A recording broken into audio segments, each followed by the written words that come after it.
عبدالعزیز بن صہیب نے انس بن مالک رضی اللہ تعالی عنہ سے روایت کی کہ نبی کریم صلی اللہ علیہ وسلم غزوہ خیبر میں تشریف لے گئے۔ ہم نے وہاں فجر کی نماز اندھیرے ہی میں پڑھی، پھر نبی صلی اللہ علیہ وسلم سوار ہوئے اور ابو طلحہ بھی سوار ہوئے۔ میں ابو طلحہ کے پیچھے بیٹھا ہوا تھا۔ نبی صلی اللہ علیہ وسلم نے اپنی سواری کا رخ خیبر کی گلیوں کی طرف کر دیا۔ میرا گھٹنا نبی کریم صلی اللہ علیہ وسلم کی ران سے چھو جاتا تھا۔ پھر نبی کریم صلی اللہ علیہ وسلم نے اپنی ران سے تہبند کو ہٹایا، یہاں تک کہ میں نبی کریم صلی اللہ علیہ وسلم کی شفاف اور سفید رانوں کی سفیدی اور چمک دیکھنے لگا۔ جب آپ خیبر کی بستی میں داخل ہوئے تو آپ صلی اللہ علیہ وسلم نے فرمایا کہ اللہ اکبر، اللہ سب سے بڑا ہے، خیبر برباد ہو گیا۔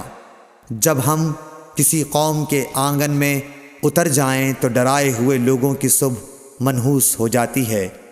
آپ نے یہ 3 مرتبہ فرمایا۔ انس رضی اللہ تعالی عنہ نے کہا کہ خیبر کے یہودی لوگ اپنے کاموں کے لیے باہر نکلے ہی تھے کہ وہ چلا اٹھے، محمد صلی اللہ علیہ وسلم آن پہنچے۔ اور عبدالعزیز راوی نے کہا کہ بعض حضرت انس رضی اللہ تعالی عنہ سے روایت کرنے والے ہمارے ساتھیوں نے والخمیس کا لفظ بھی نقل کیا ہے، یعنی وہ چلا اٹھے کہ محمد لشکر لے کر پہنچ گئے۔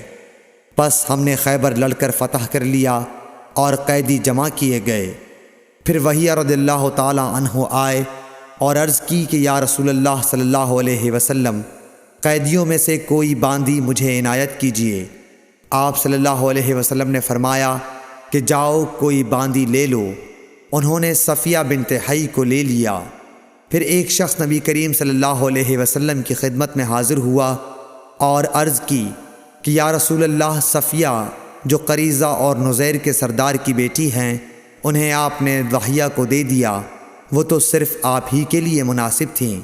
اس پر آپ نے فرمایا کہ وحیہ کو صفیہ کے ساتھ بلاؤ۔ وہ لائے گئے۔ جب نبی کریم صلی اللہ علیہ وسلم نے انہیں دیکھا تو فرمایا کہ قیدیوں میں سے کوئی اور باندی لے لو۔ راوی نے کہا کہ پھر نبی کریم صلی اللہ علیہ وسلم نے صفیہ کو آزاد کر دیا اور انہیں اپنے نکاح میں لے لیا۔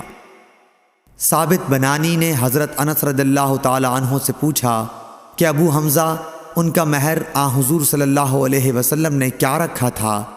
حضرت انس رضی اللہ عنہ نے فرمایا کہ خود انہی کی آزادی ان کا مہر تھا اور اسی پر آپ نے نکاح کیا۔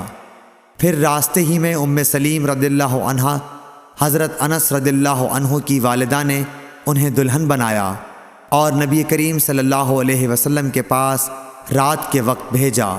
اب نبی کریم صلی اللہ علیہ وسلم دلہا تھے، اس لیے آپ نے فرمایا کہ جس کے پاس بھی کچھ کھانے کی چیز ہو تو یہاں لائے۔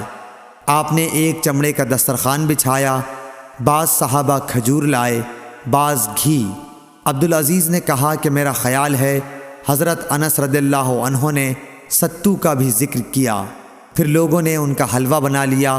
یہ رسول اللہ صلی اللہ علیہ وسلم کا ولیمہ تھا۔